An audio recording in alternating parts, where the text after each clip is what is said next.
আসামি আলেপ Uddin, additional SP, সাবেক র্যাবের একজন কোম্পানি কমান্ডার। আলেপ উদ্দিনের অভিযোগ সবচাইতে মারাত্মক। তিনি অসংখ্য মানুষকে গুম এবং নির্যাতন করার সাথে জড়িত।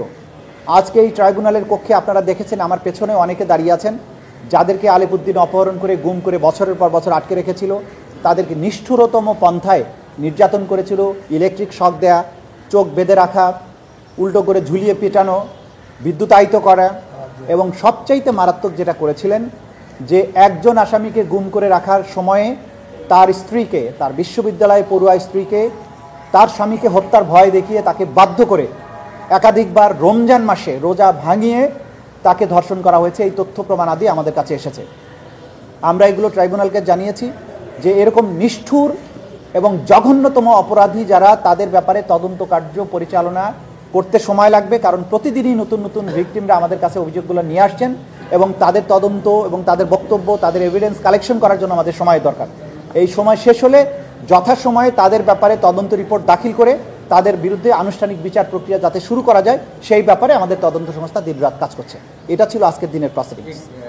আমরা যেটা আমাদের তদন্ত সংস্থা চেষ্টা করেছে, তার মোবাইল ফোনের ব্যাপারে তাকে আমরা জিজ্ঞাসাবাদ করেছি, মানে আমাদের তদন্ত সংস্থা জিজ্ঞাসাবাদ করেছে। তিনি বলেছেন এই মোবাইল ফোন হারিয়ে গেছে। তার এই বক্তব্য সন্তোষজনক নয়, কারণ তিনি গ্রেপ্তার হওয়ার পূর্বে সেনানিবাসে ছিলেন বলে তিনি জানিয়েছেন। তারপরে তার মোবাইল ফোন থেকে তিনি সোশ্যাল মিডিয়াতে বক্তব্য দিয়েছেন 5ই আগস্টের পরে। সুতরাং তার এই মোবাইলে গুরুত্বপূর্ণ এভিডেন্স আছে, এটা আমরা আমাদেরকে যে কোনো মূল্যে পেতে হবে। আমাদের তদন্ত সংস্থা আপ্রাণ চেষ্টা করছেন কোথায় উনি রেখেছেন এই সব বিষয়ে তাকে জিজ্ঞাসাবাদ করতে হবে। এই জন্য কিন্তু আমরা তাকে ইন্টারোগেশনের জন্য চেয়েছি, এবং প্রত্যেক আসামির মোবাইল থেকেই আসলে অনেক গুরুত্বপূর্ণ তথ্য পাওয়া যাবে। এই জন্য আমাদের কাছে এটা একটা অমূল্য সম্পদ।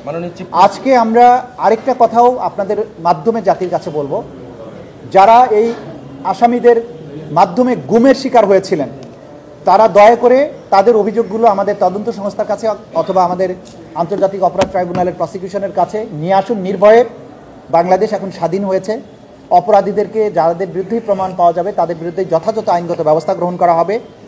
যে কান্নায় তারা বছরের পর বছর গুমরে কেঁদেছেন, তাদের কান্নার দিন অবসান হবে যদি তারা ট্রাইব্যুনালের কাছে এসে তাদের বক্তব্য দেন, বিচারের মুখোমুখি করেন অপরাধীদের। আমরা চাই অপরাধীদের বিচারের মাধ্যমে বাংলাদেশ কলঙ্কমুক্ত হোক, এবং যারা গুমরে গুমরে কেঁদেছেন বছরের পর বছর, তাদের কান্নার অবসান হোক। আমরা সেজন্য তাদেরকে এগিয়ে আসার জন্য আহ্বান জানাই। এই ট্রাইব্যুনালে নানান ধরনের আইন আছে অ্যাপ্লিকেশন করার জন্য। উনি অ্যাপ্লিকেশন করেছেন যে এটা একটা অবান্তর অ্যাপ্লিকেশন। তিনি বলেছেন একটা গোপন খামের মধ্যে ভরে বইপত্র উনি জেল অথরিটির মাধ্যমে জিয়াউল হাসানের কাছে পৌঁছাতে চান, কিন্তু কোর্টে যখন বলছেন তখন বলছেন আমি আইনের বই দিব এবং জাতিসংঘে রিপোর্ট দিতে চাই। আমরা আদালতে বলেছি যে কোনো কারা কর্তৃপক্ষের কাছে আগে তাকে রিকোয়েস্ট করে বলতে হবে আমি এই জিনিস আসামির কাছে দিতে চাই। যদি কারা কর্তৃপক্ষ সেটা রিফিউজ করে, তাহলে যদি সেই রিফিউজালটা এই মামলার সাথে সংশ্লিষ্ট হয়, যে ডকুমেন্ট দিতে চাচ্ছে সেটা যদি এই মামলার সাথে, ট্রাইব্যুনালের মামলার সাথে সংশ্লিষ্ট হয়, তাহলেই কেবল ট্রাইব্যুনালে আবেদন করা উচিত। উনি কারা কর্তৃপক্ষের কাছে কোনো রিটেন কিছু দেননি, গোপন খামে অনেক কিছু দিতে চেয়েছেন, সেটা তো কারা কর্তৃপক্ষ দিতে পারে না এবং ট্রাইব্যুনালের কাছে এটা চাইতে পারেন না।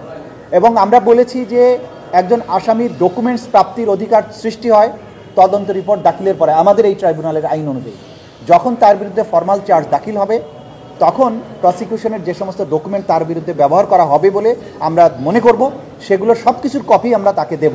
তখন সেই কপিগুলো তাকে সার্ভ করার প্রশ্ন আসবে, এবং সেটা যদি না পায় তখন তিনি আবেদন করতে পারেন।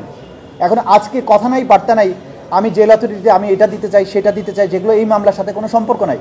এই ধরনের অ্যাপ্লিকেশন দিয়ে তাদের একটা উদ্দেশ্য বোঝা যাচ্ছে, তারা ডেলিবারেটলি এই ট্রাইব্যুনালের মধ্যে একটা সবসময় টেনশন তৈরি করে রাখতে চান, ট্রাইব্যুনালকে নানান কাজে বিজি করে রাখতে চান, যাতে মূল বিচার কার্য অগ্রসর হতে না পারে।